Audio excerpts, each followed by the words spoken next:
بے شک اپنی گناہوں کا احساس ہونے کے بعد سائم جا کر سارا اور اس کے والدین سے معافی تو مانگ ہی لیتا ہے، لیکن کیا یہ ان کا بچہ واپس لا سکتا ہے؟ اس گناہ کے عوض جو اذیت پہنچائی اسے کم کر سکتا ہے؟ ساری عمر کا دکھ احمد اور سارا کی زندگی میں رہ گیا کہ سائم کی وجہ سے ان کا بچہ چلا گیا۔ پہلی اولاد اس طرح سے چلی جائے کبھی بھی نہیں بھولتی۔ اولاد تو پھر اولاد ہے، پہلی ہو دوسری یا آخری، اولاد کبھی نہیں بھولا کرتی۔ سائم سارا اور اس کے والدین کے سامنے معافی مانگنے تو آتا ہے، جس پر سارا اپنی ساری بھڑاس نکالتی ہے۔ تمہیں کہا تھا نا، اپنے غصے میں اتنا مت آگے بڑھو کہ تمہارا ضمیر تمہیں کبھی معاف نہ کر پائے۔ ضمیر پر اتنا بوجھ مت ڈالو کہ تمہاری زندگی بے چین ہو جائے۔ اب دیکھو نا، اگر تمہیں میں نے معاف نہ کیا تو کیا کرو گے؟ ساری عمر اس ضمیر کے بوجھ تلے تم زندہ رہ پاؤ گے؟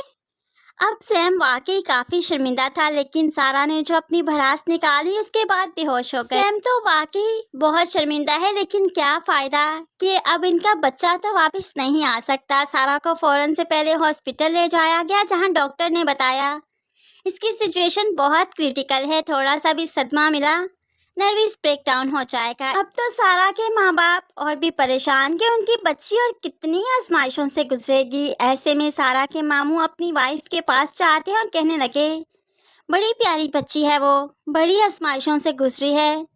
دیبا، تم ہی ہو جو اپنے بیٹے کو واپس بلا سکتی ہو، کیونکہ تمہیں جانتی ہو وہ کہاں پر ہے۔ تم اسے سارا کی سچائی بتاؤ نا، اس کی بے گناہی کے بارے میں بتاؤ، اس کے ساتھ زندگی نے کیا کھیل کھیلا، تم ٹھیک طرح سے اسے بتاؤ گی تو وہ واپس آئے گا۔ لیکن دیبا ایسا نہیں چاہتی، کیونکہ وہ اپنی دوست کو زبان دے چکی ہے کہ اس کی بیٹی کو بیاہ کر اپنے گھر لائے گی، اسی لیے تو وہ اپنی اکڑ پر ڈٹی بیٹھی ہے۔ لیکن پھر سارا کے ماں باپ بھی بیٹی کی محبت میں مجبور ہو کر آ گئے۔ سارا کی ماں تو ہاتھ جوڑ دیتی ہے، پلیز پلیز بھابھی، خدا کے لیے میری بیٹی پر رحم کھائیے، وہ مر جائے گی احمد کے بغیر۔ ڈاکٹر نے کہا کہ وہ زندہ نہیں رہے گی۔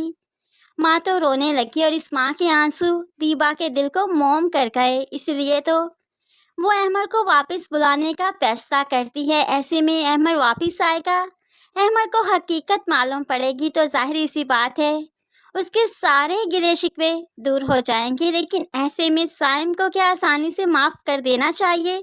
کیونکہ سائم کی وجہ سے ان کا بچہ ان کے بیچ میں نہیں رہا، تو کیا سائم کا گناہ اتنا چھوٹا ہے؟ ہاتھ جوڑ کر معافی مانگی اور معافی مل گئی۔ فرینڈس، آپ کو کیا لگتا ہے، کیا واقعی سارا کو دل سے اب سائم کو معاف کر دینا چاہیے، یا سائم کے لیے بھی کوئی سزا ہونی چاہیے؟ اس بارے میں آپ کیسے سوچتے ہیں ضرور کمنٹس میں بتائیے گا۔ مزید ویڈیوز کے لیے چینل کو سبسکرائب کر کے ساتھ ہی بیل نوٹیفیکیشن ضرور پریس کیجیے، تاکہ آنے والی ہر ویڈیو بہت آسانی سے دیکھ سکیں۔ دعاؤں میں یاد رکھیے گا، اپنا بہت سارا خیال رکھیے گا۔ نئی ویڈیو تک کے لیے اللہ حافظ۔